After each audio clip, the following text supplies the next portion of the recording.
view of the Chicago skyline. We're sitting here on the 3rd level at the loading docks at the McCormick Center to unload one crate. We've been here for a couple hours, so hopefully we'll get unloaded here soon. And then we got one more stop in Chicago, and then we're headed to Seattle for Monday. Yep.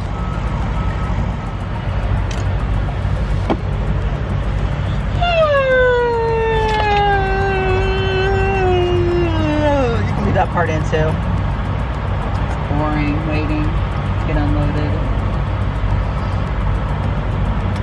FYI, if you ever do an event at the McCormick Center, you have to go to a marshalling yard. They charge you $23 to park your truck, $11 to weigh your truck.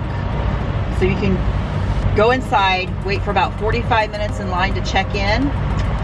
They'll give you a number, and then you go get in line to come to the docks. And after you get empty, you'll go back and get reweighed again for another $11, and then they'll send you on your way. So it's kind of pain in the ass. Yeah, it's been incredible. I'm nothing like it. And we've done events in DC, Philadelphia, Nashville, lots of places, and nothing has been like it is here in Chicago. It's crazy. You certainly never had to pay to park your truck so you could get checked in. Right?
So here we sit on the side of the road. Why, you ask?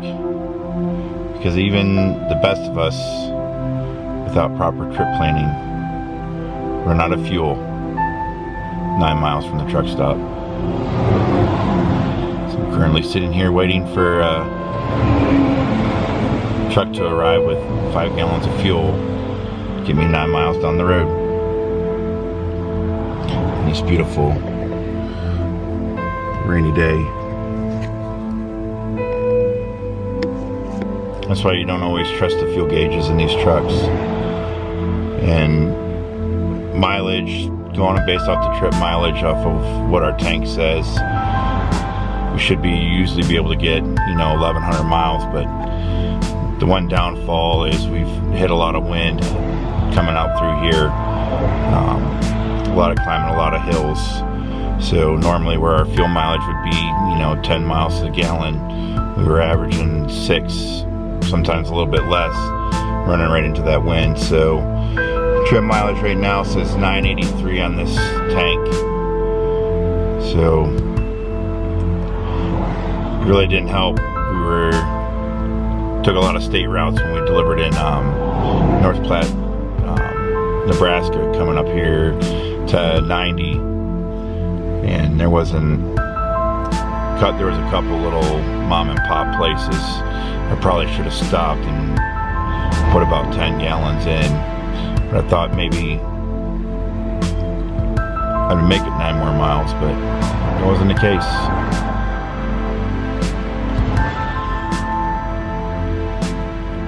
So here we sit for about 45 minutes to an hour.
When I go to hit record, it goes to smaller. It don't matter. It does matter. Obviously, I did something to it to make it do this, and I don't know how to fix My it. phone does it. It never did that before. I think you just weren't paying attention. No. How's it going, Herschel? Well, we're at our stop to do our driver switch and grab a shower. Oh, and just to recap yesterday, when I was having the issues and I thought we ran out of fuel, it wasn't her fault. Come to find out, when we took the truck in to get service, they didn't, even though she specifically went in to ask them if they had changed the fuel filter in it, and they said they did. They didn't. So that's just a good reminder that when you go to have your service done, that you watch what they do and double check. Make sure they do what they say they're doing. Yeah, make sure they do what they're going to say you're going to do, because that cost us. I wound up finding out it was a fuel filter. Stalled out on the side of the road. Thought I was out of fuel. So I called road service to come out. I probably should have got out and looked inside the tanks to make sure there was fuel. That was my fault. That was on me. But brought 5 gallons of diesel out. Struggled to get it to start even after priming the fuel pump, and get to the Flying J 9 miles down the road and go to fill up the tanks and only put 110 gallons in. Yeah, still had almost 30 gallons of fuel. Yeah, still almost 30 gallons of fuel, so there's no reason why it should have done that. So when I parked it, I lifted the hood and pulled the fuel filter out, and sure enough, it didn't change it.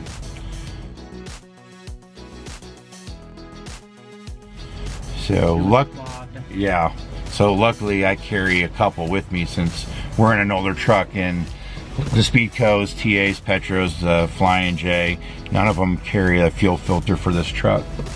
So I always carry extra with me in case I have to do it myself. But lesson learned, that from now on we will make sure that whoever's doing it, we're watching to make sure they do what they say they're going to do, because that was a costly repair. It wasn't the only thing that they screwed up, because we had issues with turbo hose and blowing off because they didn't put new clamps on. They put used clamps, and then after we broke down the second time with it, they came out and put only 2 new clamps, and not even the right ones. So make sure that when somebody does a repair, they're putting the right shit on, because that was another costly repair. It almost caused us a wreck on Mount Eagle when it broke the clamp and we were stuck in the right hand lane, couldn't get off the side of the road. Luckily it was nighttime, traffic wasn't that bad. Luckily traffic wasn't bad. And we were able to coast it backwards to the side of the road. And I had stopped previously and got the right 2 clamps, just in case that had happened. But we're all good now. Truck's running. Climbing lots of mountains, but it ain't blown off again yet. Truck's running good. Other than that, going here, we're gonna grab a shower. She's gonna start driving. Then we're going to finish the last little bit of our trip to Seattle. What are you doing back there? He's got the paw drying towel. He's making a bed out of it. But luckily this week we've been busy, because we've been pretty slow. Yeah. The last few weeks, so very busy this week. Everybody has been feeling the hit with loads being slow, and we're no exception. So we're thankful that this week has been really busy. And next week will be busy. Yeah. Oh, and if you're coming up to the northwest, it's cold up here. It's cold. And snow. And snow. We drove, it was like through a blizzard yesterday. Yeah. So I don't know how much longer that's going to go on, but other than that, 80's worse. Yeah.